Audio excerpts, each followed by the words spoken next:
Segunda carta de Paulo aos Tessalonicenses. Segunda Tessalonicenses 1.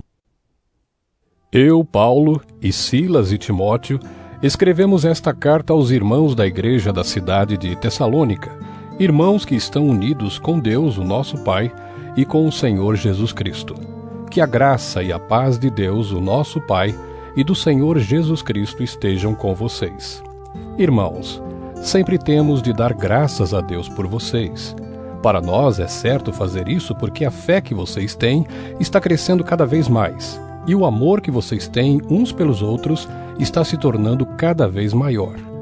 É por isso que nas igrejas de Deus falamos com orgulho sobre vocês. Nós temos orgulho de vocês por causa da paciência e da fé que vocês mostram no meio de todas as perseguições e sofrimentos. Esta é uma prova de que Deus é justo na sua maneira de julgar. Como resultado disso, vocês se tornarão merecedores do seu reino pelo qual estão sofrendo. Deus fará o que é justo.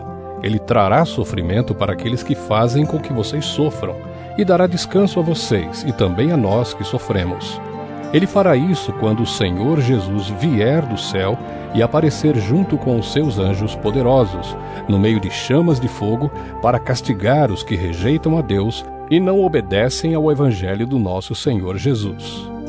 Eles serão castigados com a destruição eterna e ficarão longe da presença do Senhor e do seu glorioso poder. Isso acontecerá naquele dia, o dia em que ele vier para ser louvado por todo o seu povo e para receber homenagens de todos os que creem. Vocês também estarão entre eles, pois creram na mensagem que nós anunciamos.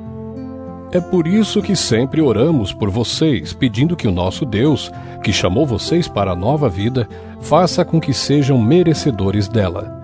Pedimos também que Ele, pelo seu poder, realize todos os desejos que vocês têm de fazer o bem e complete o trabalho que fazem com fé. Assim Jesus, o nosso Senhor, será louvado por causa do comportamento de vocês, e vocês serão elogiados por Ele, por meio da graça do nosso Deus e do Senhor Jesus Cristo. Segunda Tessalonicenses 2. Agora, irmãos, a respeito da vinda de Jesus Cristo, nosso Senhor, e do nosso encontro com Ele, pedimos a vocês o seguinte: não se perturbem facilmente, nem fiquem assustados se alguém afirmar que o dia do Senhor já chegou.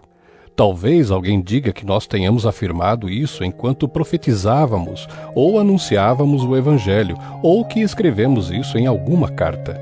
Não deixem que ninguém os engane com nada disso. Pois antes desse dia terá de acontecer a revolta contra Deus, e terá de aparecer o perverso, que está condenado a ir para o inferno. Ele será contra tudo o que as pessoas adoram e contra tudo o que elas acham que é divino. Ele vai se colocar acima de todos e até mesmo vai entrar e sentar-se no templo de Deus e afirmar que é Deus. Por acaso vocês não lembram que eu lhes disse tudo isso quando estava com vocês? E vocês sabem também que existe alguma coisa que não deixa que isso aconteça agora. Porém, no tempo certo, o perverso aparecerá. A misteriosa maldade já está agindo, mas o que está para acontecer, acontecerá somente depois que for afastado aquele que não deixa que isso aconteça.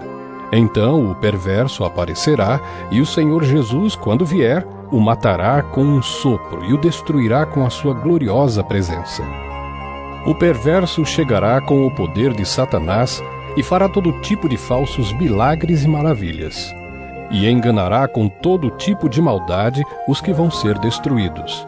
Eles vão ser destruídos porque não aceitaram nem amaram a verdade que os poderia salvar. Por isso Deus envia o poder do erro para agir neles, a fim de que acreditem naquilo que é falso. O resultado disso é que serão condenados todos os que não creem na verdade, mas têm prazer no pecado.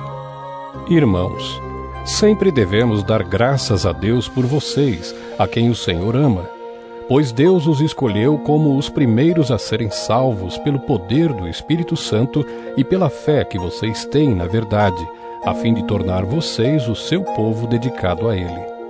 Foi para isso que Deus os chamou, por meio do Evangelho que anunciamos, a fim de que vocês tomem parte na glória do nosso Senhor Jesus Cristo. Portanto, irmãos, fiquem firmes e guardem aquelas verdades que ensinamos a vocês tanto nas nossas mensagens como na nossa carta. Que o próprio Jesus Cristo, nosso Senhor, e Deus, o nosso Pai, que nos ama e que na sua bondade nos dá uma coragem que não acaba e uma esperança firme, encham o coração de vocês de ânimo e os tornem fortes para fazerem e dizerem tudo o que é bom. 2 Tessalonicenses 3. Finalmente, irmãos, orem por nós para que a mensagem do Senhor continue a se espalhar rapidamente e seja bem aceita, como aconteceu entre vocês. Orem também para que Deus nos livre das pessoas más e perversas, pois nem todos creem na mensagem. Mas o Senhor Jesus é fiel. Ele lhes dará forças e os livrará do maligno. E o Senhor faz com que confiemos em vocês. Temos a certeza de que estão fazendo e continuarão a fazer o que lhes recomendamos.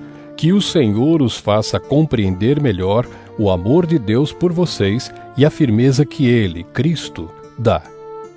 Irmãos, em nome do nosso Senhor Jesus Cristo, ordenamos a vocês que se afastem de todos os irmãos que vivem sem trabalhar e que não seguem os ensinamentos que demos a eles. Vocês sabem muito bem que devem seguir o nosso exemplo, pois não temos vivido entre vocês sem trabalhar. Não temos recebido nada de ninguém sem pagar. Na verdade, trabalhamos e nos cansamos. Trabalhamos sem parar dia e noite, a fim de não sermos um peso para nenhum de vocês.